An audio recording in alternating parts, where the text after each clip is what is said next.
Hello friends, मैं राज शेखर झा और आप हैं अपने यूट्यूब चैनल टेक्निकल राज पे। आज का हमारा टॉपिक है अलंकार। इसको आपको हम सबसे आसान तरीका में फुल ट्रिक के साथ आपको सिर्फ 15 मिनट के क्लास में बताने वाला हूँ। तो जुड़े रहिए हमारे साथ और वीडियो पसंद आए तो लाइक एंड सब्सक्राइब करना नहीं भूलिएगा। Let's go. सबसे पहले अलंकार कहते किसको है?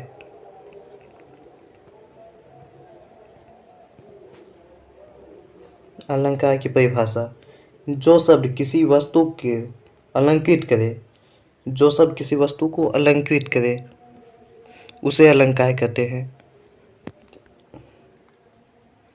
जैसे जो शब्द किसी वस्तु को अलंकृत, जैसे कि स्त्री अलंकृत होने के लिए आभूषण का उपयोग करते हैं, वैसे शब्द अलंकृत होने के लिए अलंकार का उपयोग करता है। समझ लीजिए ये शब्द का एक आभूषण हुआ अलंकार। अलंकार के 3 प्रकार है: शब्द अलंकार, अर्थ अलंकार, शब्द अलंकार।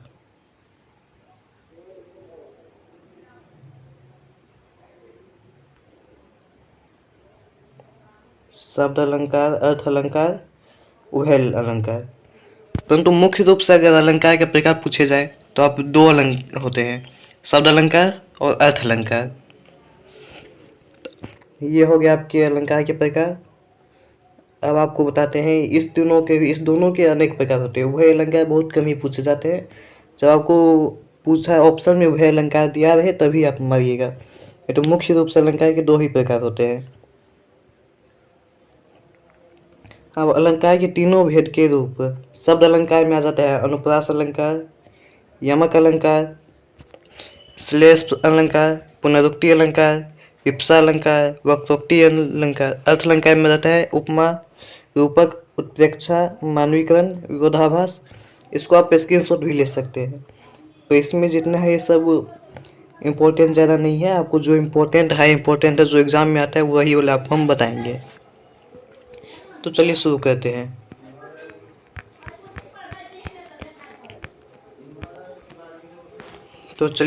हैं। सबसे पहले आता है आपका उपमा अलंकार। उपमा अलंकार जब पंक्ति में योजक चिन्ह हो और योजक चिन्ह के बाद सा सी से सरसी आए। यहाँ पे हम सम एक छोड़ चुके हैं, यहाँ पे अब सम भी आता है। सा सी से सम सरसी योजक चिन्ह के बाद आए तो समझे ये उपमा अलंकार है।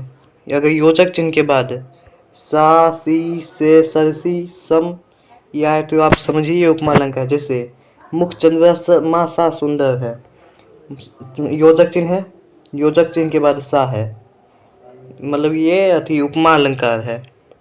इसका क्या करें, मुख चंद्रमा सा सुंदर है, किसी का कंपेयर कर रहा है, मुख का कंपेयर कर रहा है चंद्रमा के साथ। कर कमल सा कोमल है, हाथ का कंपेयर कर रहा है कमल के साथ। यहाँ पे भी योजक चिन्ह है, इसके बाद में सा है। अब आता है रूपक अलंकार। जब पंक्ति में केवल योजक चिन्ह आए और सासी से ना आए तो रूपक अलंकार होगा। जब सिर्फ योजक चिन्ह है, देखिए यहाँ पे योजक चिन्ह है, इसके बाद क्या बोले सासी से ये सब कुछ नहीं है, सासी से कुछ नहीं है, इसके बाद शब्द ही है खिलौना। अगर सासी से सरसी सम ये आए तो आपको हो जाएगा ये उपमा अलंकार। अगर ये सब नहीं आए तो समझिए आपके हो जाता है रूपक अलंकार। जैसे मैया मैं तो चंद्र खिलौना ले हो, इसमें योजक चिन्ह है तो ये हो जाता है रूपक अलंकार। अब हमारा आता है उत्प्रेक्षा अलंकार। यदि पंक्ति में ज्यो त्यों इबू मनु जनु जान मनहु जनहु ऐसा शब्द आए तो समझिए ये उत्प्रेक्षा अलंकार है। जैसे जनु बरसा ऋतु प्रकट बधाई, इसमें जनु है तो ये हो जाएगा रूपक उत्प्रेक्षा अलंकार। यहाँ पे मानो है तो ये हो जाता है उत्प्रेक्षा अलंकार। नेत्र मानो कमल है मतलब ये उत्प्रेक्षा अलंकार है। अब है अतिशयोक्ति अलंकार। जब किसी बात को बढ़ा चढ़ा के बोला जाए, जहाँ किसी गुण या स्थिति को बढ़ा चढ़ा कर वर्णन किया जाए तो यहाँ अतिशयोक्ति अलंकार होगा। जैसे कि क्या होता है, आगे नदियाँ परी अपार, घोड़ा कैसे उतरे पार। बढ़ा चढ़ा के बोल रहा है, आगे नदियाँ बहुत है, घोड़ा कैसे पार होगा। जैसे बोला है, राणा ने सोचा इस पार, तब चेतक था उस पार। राणा सोचे इसी पार और चेतक उस पार चला गया। बहुत ज़्यादा बढ़ा चढ़ा के बोल रहे हैं, जिससे को अपनी भाषा में फाल्डिंग बोलते हैं।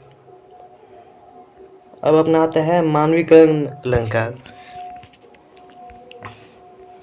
इसमें होता है जो कोई भी प्राकृतिक वस्तु, बादल आदि सब कुछ प्राकृतिक वस्तु, उसको मानवीय भावनाओं में प्रदर्शन करना।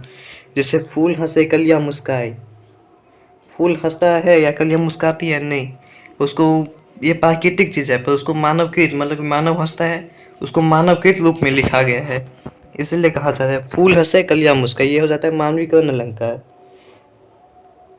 सागर के उर, सागर के उर पर नाच नाच करती है लहरें मधुर गान।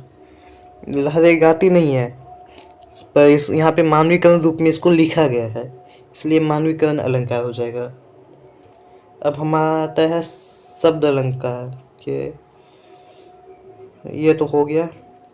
यमक अलंकार अब आता है। वो शब्द अलंकार के भेद आपको हम पहले ही बता दिए थे। अब आता है अपना यमक अलंकार।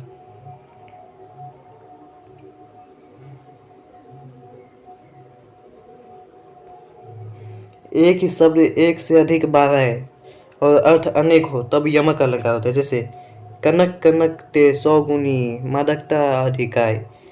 एक ही शब्द है कनक, वो 2 बार आया है।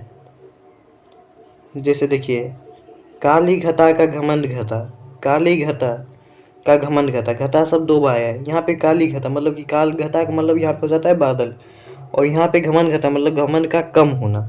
शब्द एक ही है घटा, पर इसका अर्थ दोनों जगह अलग अलग है। इसीलिए देखिए इसमें क्या बोला है, एक शब्द एक से अधिक बार आए और उसके अर्थ अनेक हो तो वो यमक अलंकार होगा। अब आता है अनुप्रास अलंकार। अनुप्रास अलंकार में कोई भी वर्ण बार बार आए तो वो अनुप्रास अलंकार होगा। जैसे कि देखिए, चारू चंद्र की चंचल किरणें खेल रही जल थल से। च आ रहा है बार बार, चारू च, चारू में च, चंद्र में च, चंचल में च वर्ण बार बार आ रहा है, इसलिए इसमें हो जाएगा अनुप्रास अलंकार। इसमें देखिए, मधुर मधुर मुस्कान मनोहर मनुज वेश का उजियाला। देखिए म सब अधिकतर में आया है, मतलब म वर्ण जो है अधिकतर में, इसलिए अनुप्रास अलंकार होगा। अब हमारा आता है श्लेष अलंकार। एक शब्द के अनेक अर्थ होते हैं।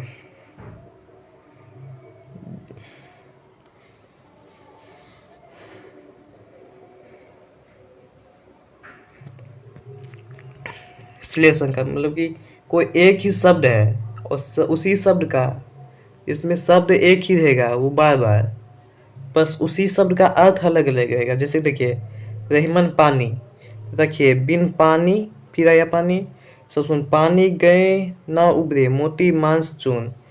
पानी तीनों बार आया है, पर ये तीनों पानी का अर्थ अलग अलग है।